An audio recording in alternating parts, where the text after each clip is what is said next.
Hello everybody, Steve Matthews here, and today we're going to talk about field rotation and its errors.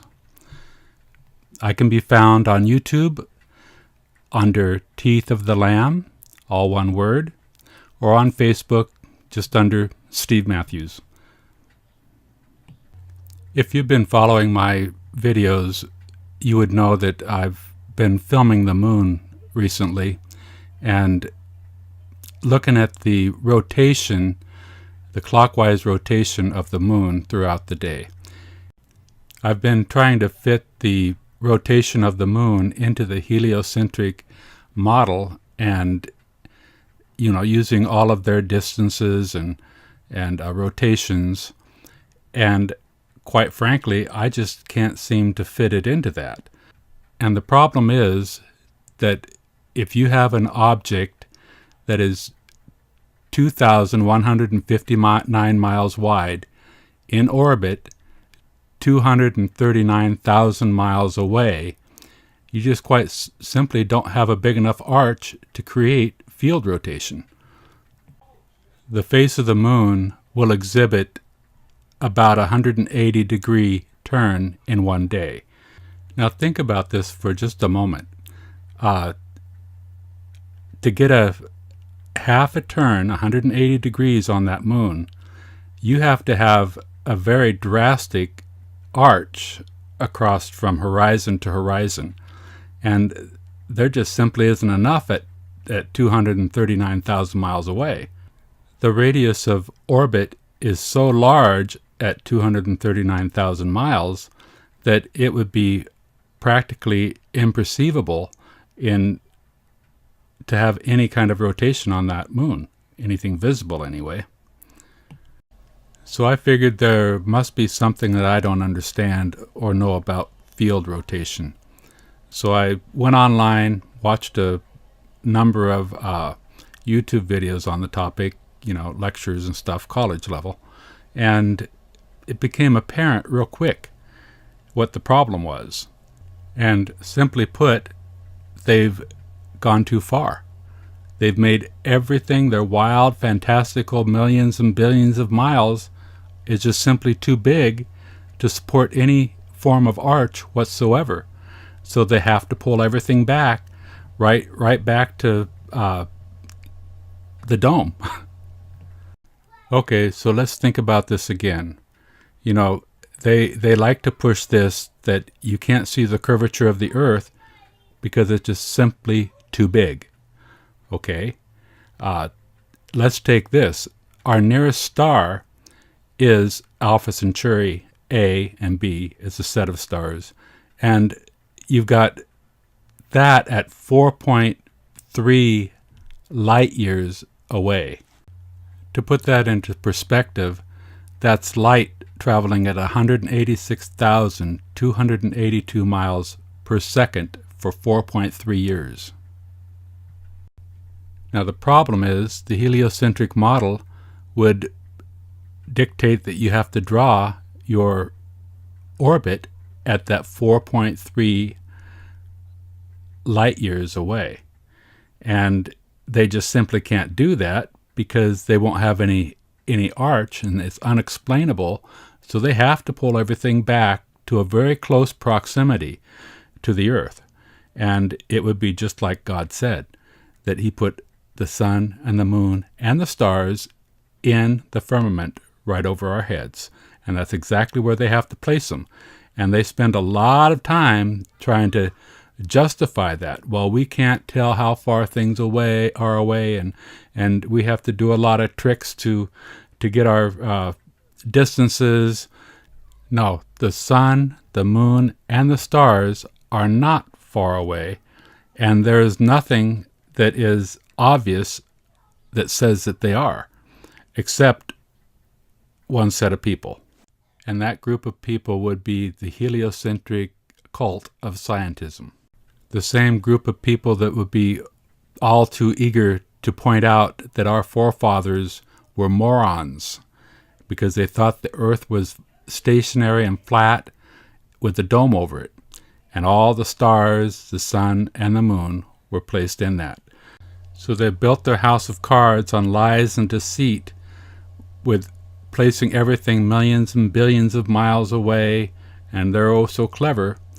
But the real funny part of all that is that they've had to take the work that was built on the backs of those morons, and they had to plagiarize it and use it for their own, because those distances just absolutely do not work in field rotation.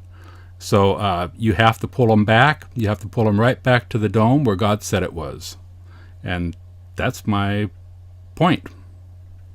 The distances used by heliocentrists is impossible to create any form of arch that's steep enough to give you field rotation.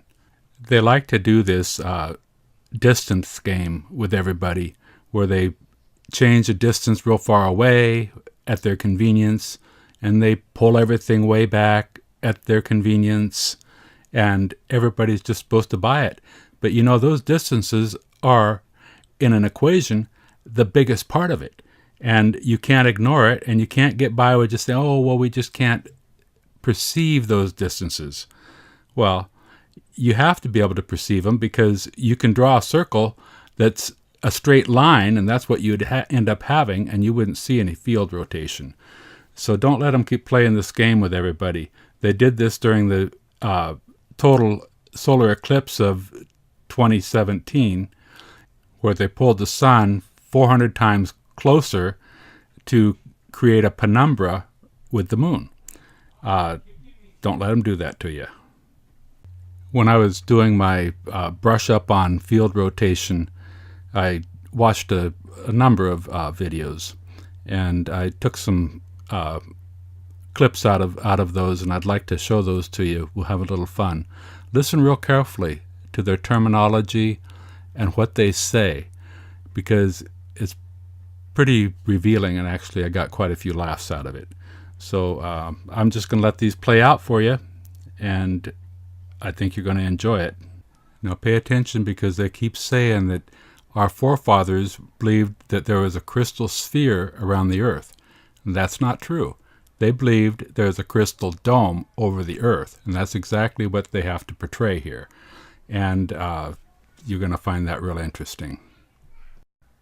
One big proof video floating around on the internet is where they have the Blue Angels, and they fly directly overhead at a low altitude, and they film it, and then they take 3 or 4 different photographs, one before it reaches them and one above and one afterward, and it shows rotation. The red, white, and blue contrails are pointed in different directions, showing that it's rotating. But this is my whole point. That's possible when you have something close at hand, but not when you have something distant and far, because you don't have enough arch. And that's the whole point of this. These clips are under fair use for commentary, critique, and review and discussion. Hello ladies and gentlemen, and welcome back. I'm Mr. Stano, your Earth Science teacher, and today we're going to talk a little bit about the celestial sphere. The celestial sphere is the backdrop that everything appears in either the nighttime or the daytime sky. If you take a look, we have this little gentleman right here looking through a telescope, and all the stars appear to be on this right here, this dome that surrounds us. There's a couple of components. You can see that he stands in the middle. The observer always stands in the middle of their celestial sphere. The celestial sphere is an imaginary sphere surrounding the Earth, onto which are projected the objects of the night sky. How the sky moves. Look up on a clear night and you'll notice that the sky looks like a vast dome with stars fixed to its inner surface. The Earth spins in space, rotating once a day on its axis. But from an observer's point of view, the Earth appears to remain still, while the celestial sphere seems to rotate once a day around an axis that runs from the north celestial pole to the south celestial pole. Okay, so this is a model of the celestial sphere, and it's really hard to get an idea of what's going on without seeing it, and I can't even tell you if this is showing up the camera because I covered up the video because I can't stand to see myself, just to let you know. So the goal of the celestial sphere is to somehow picture the sky, and in this model, it represents all the stars as being on this shell surrounding the Earth. Now, clearly, that's not the way it really is.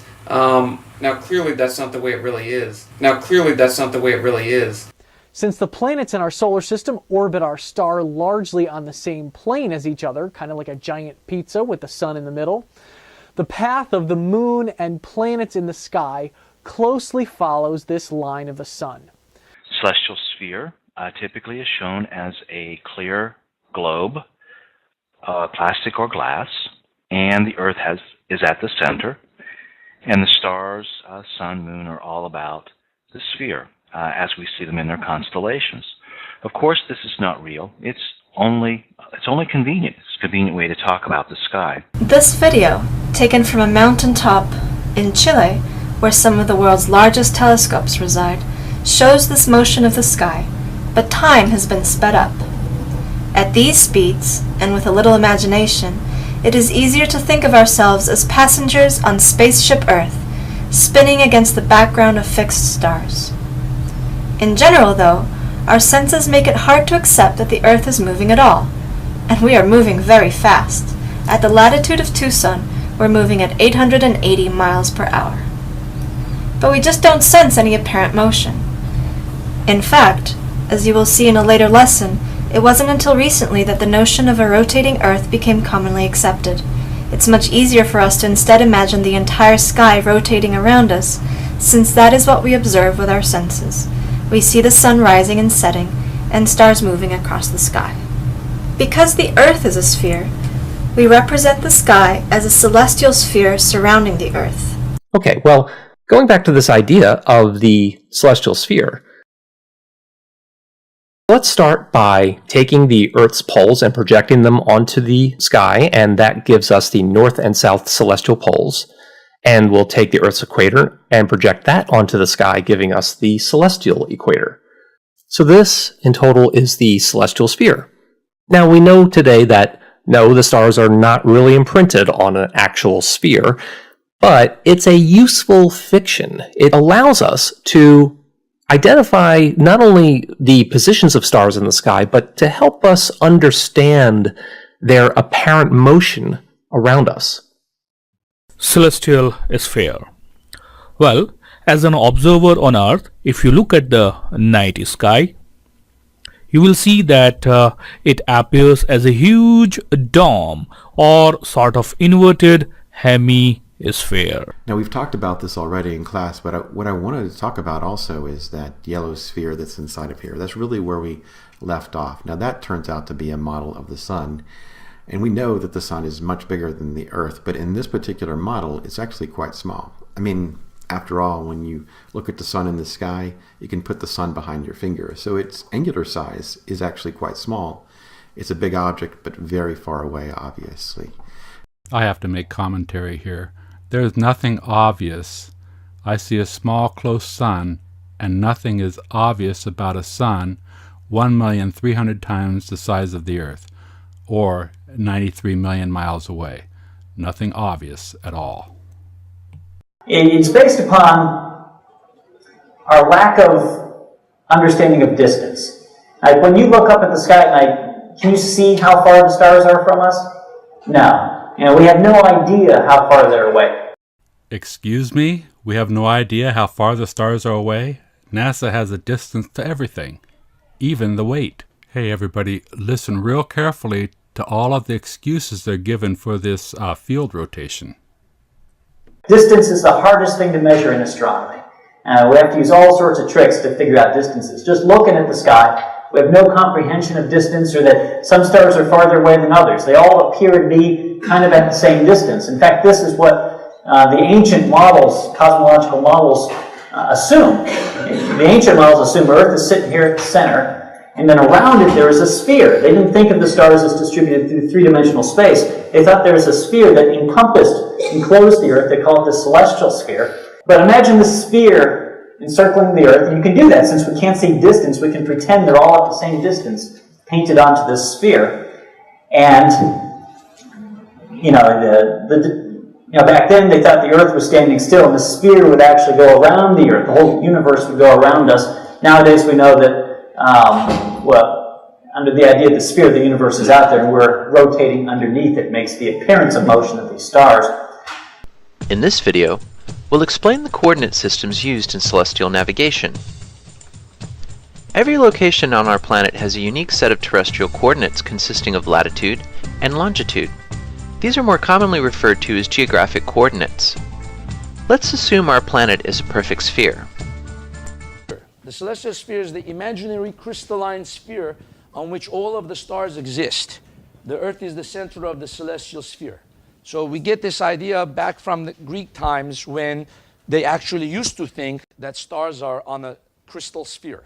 Actually, they never thought it was a crystal sphere, but thought it was a dome. Our forefathers knew about a flat Earth and a dome. Okay, but of course now we know that that's not true. Stars, no matter how distant, they are pictured as being on a single crystal sphere. So bring them down, and then now state where are they located on that sphere, you see?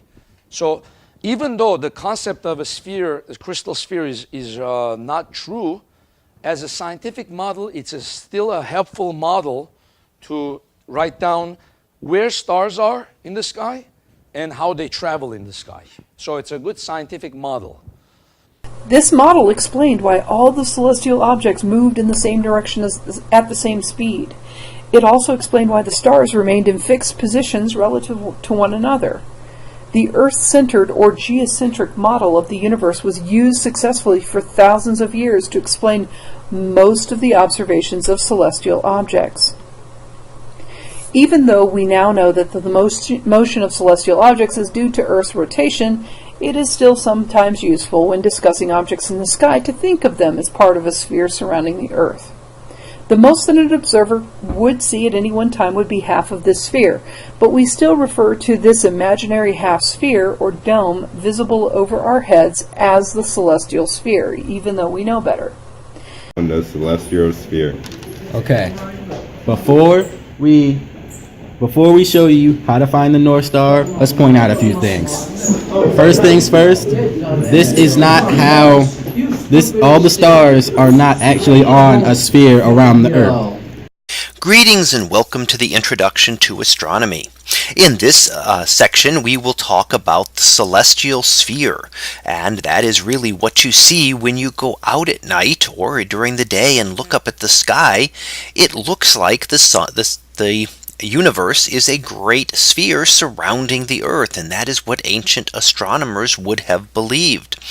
And when we look out at it, it still looks like everything is stuck on this great celestial sphere because we don't see the three-dimensional nature of the universe. You can't tell when you look at various stars whether they are close or far away. There are measurements that astronomers can do to tell that, but in reality what everything looks like is like it's hanging on this great celestial sphere that we will talk about today, because we still use that for determining locations of objects on the sky. So what is the celestial sphere? Celestial sphere is a way of visualizing the sky. So it is a way that we're able to see what there is in the sky, and it is a geocentric model. What that means is that we are looking at it from an Earth-centered point of view.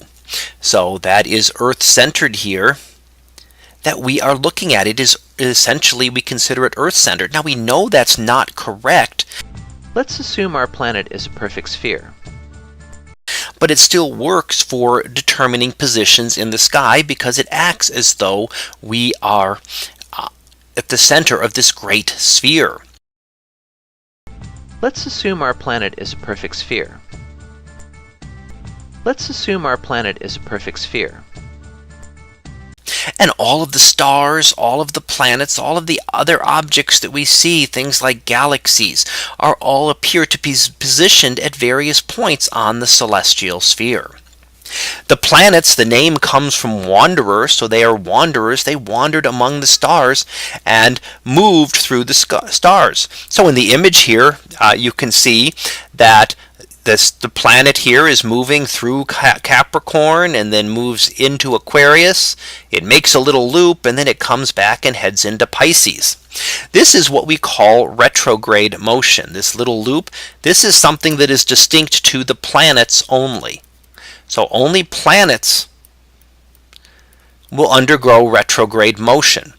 The sun and the moon do not do this. They move through the sky just like this. They go through those constellations, but they just make a completely straight path. The planets will at specific times form this little loop, which was very important for our understanding of the motions of the planets. They begin to figure out all of these things. Let's take a moment now to see what they saw. Objects have shifted their positions slightly, but apart from that, our ancestors saw thousands of stars that seemed to be fixed on some celestial dome or sphere, slowly rotating around us. They kept track of their positions. This is real brief, but I wanted to include it in case you're interested. I found the Coriolis force interesting because he's actually saying it's detectable. And, you know, we've all seen those pictures of the rocks piled up in the creeks and stuff. I don't know. Interesting. So, if the stars are moving from east to west, I mean, we got two possibilities. The Earth is sitting here, and the whole universe is rotating around us. Sounds crazy, but that's what they believed for thousands of years. That's the ancient Greek model. Or the stars are out there and Earth is just spinning on its axis. And we all now know in the modern day that's the case. But back in ancient times, ancient Greek times, it was a reasonable idea to think that the Earth is stationary. I mean, if you're on a merry-go-round, you feel the rotation, right? You want to be thrown kind of to the outside. Or if you're on a track driving your car or some vehicle, you're kind of pushed to the outside. Do you feel Earth's rotation? No, you don't really feel it. But there is a force. It's called, you do have the same kind of feeling. You are being pushed slightly to the west, I think it is. It's called the Coriolis force, and we'll talk more about it in Lesson 2. But if you crunch the numbers, the size of the Earth, and the rate at which it's spinning, the force that's inferred from that, it's small compared to the force of gravity. So gravity is our attraction to the center of the planet, all the masses beneath our feet. Gravity is an attraction between masses. So we have this pretty sizable force pulling us down. So we don't really notice the small force pushing us to the side, the Coriolis force. Just to highlight some of the things we've talked about here today, the field rotation requires pulling all of the stars, sun, and the moon within a real close proximity sphere. And they have to do that because if they use the actual distances, the arc of the moon and of the sun and of the stars would be so large that you wouldn't see any arc or field rotation, because that's what causes the field rotation. They'll start saying that they can't tell the distances to the stars, and they'll say that it's all an illusion, that you couldn't perceive the distances, so they have to pull them real close. That's their excuses, but there's a dome over this Earth, and they had to put those stars and the moon and the sun right back where God put them, where he's to cover their lie. They can't account for the great arc that it takes to rotate the moon and the stars as much as they do without making them real close. Thank you for watching, and you all have a darn nice day. And if you like anything we've heard here today, subscribe and like, or not. Thank you.